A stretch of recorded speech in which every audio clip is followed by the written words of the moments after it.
Putin stronger than ever then, without the threat, I guess, of the Wagner Group?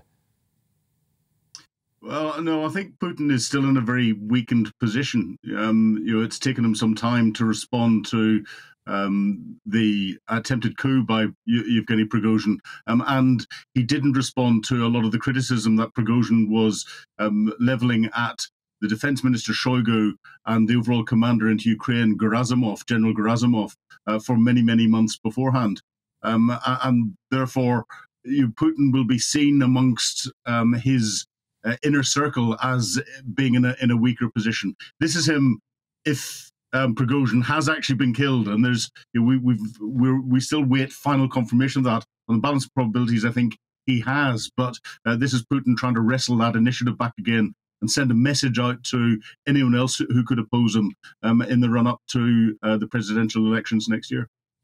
Yeah, I mean, how do you think this is all going to play out then? Because is there any sign of fatigue in Russia now? I mean, will, oligarchs during this summer be missing their villas in the Mediterranean, for example? How do you think actual morale is going to be? And will others be a bit worried that actually they may be next? Well, I think the oligarchs will be missing their villas and their yachts and everything else. The Russian people have been largely isolated from what's going on in Ukraine because the Russian state controls everything that goes out across state television and into the press and everything else. The Ukrainian successes on the battlefield, but also Ukrainians, these drone attacks into Moscow and other things exploding around Russia are starting to bring greater awareness of what's going on inside Ukraine to the Russian people. That will be concerning Vladimir Putin enormously. This assassination of Prigozhin, if it's finally confirmed that that's what has happened, will send a clear message to the other oligarchs who anyone that has dissented slightly beforehand has planned a heart attack the following Saturday, or fallen out of a ninth floor window, or fallen down the stairs. So there's a history of people who dissent disappearing. This is the most public and the largest way of getting rid of someone with Prigozhin going, and it's Putin sending a very, very strong message, I think. When do you think, if ever, we will actually receive confirmation about what's taking place here, do you reckon? Well, the Russians are playing the investigation game properly, and of course, it has been an air accident. It has to be investigated. The bodies have to be identified through their DNA and all the rest of it, and we'll get an official statement released. However, the one thing you can guarantee is that official statement will not be the whole truth. Russia very rarely gives out everything in detail, and it's got a history of what's called maskirovka, or masking, throwing out a story that could be true, and some people will believe it, and it's enough that's out there that will create that level of confusion and hopefully stop people digging into it in more detail.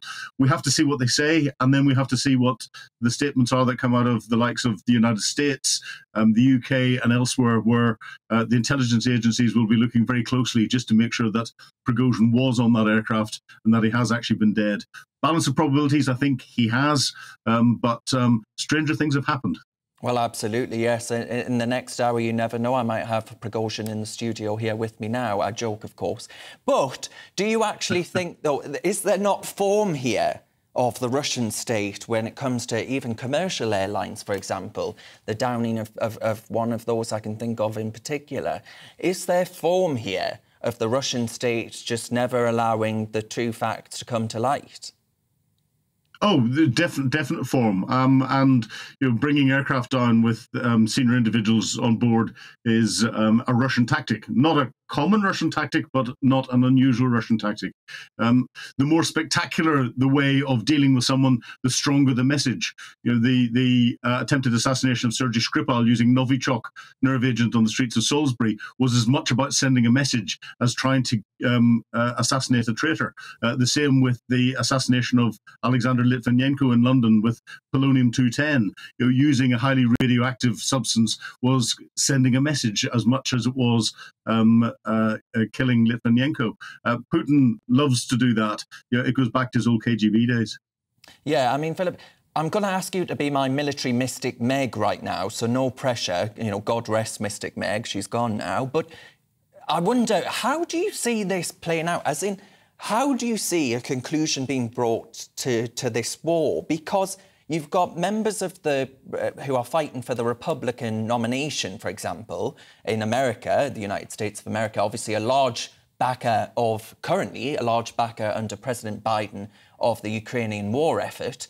But could that change? And then what would that mean for the war in general? Yeah, some of the hardline Republicans don't support the giving of military aid and financial aid to Ukraine, but they're not polling very well in the Republican nomination polls. The interesting thing is President Trump, you know, he blows hot and cold. Sometimes he criticizes the level of US support, sometimes he doesn't, but he's playing primarily to his domestic audience and everything that's going on. I think US foreign policy won't change dramatically, even if there is a change of president. But it's a factor, and it's a factor that it will be playing in the minds of President Zelensky and other world leaders. You know, the rest of the world will continue to provide Ukraine as much support as it needs, and the United States has promised to do that. So a new president would have to rein back on what the United States has already promised to do. The war is likely to go on for quite some time. We're going to be talking about it this time next year, easily, I think. Yes, well, we'll leave it there. Former military intelligence officer Philip Ingram, thank you very much for your time.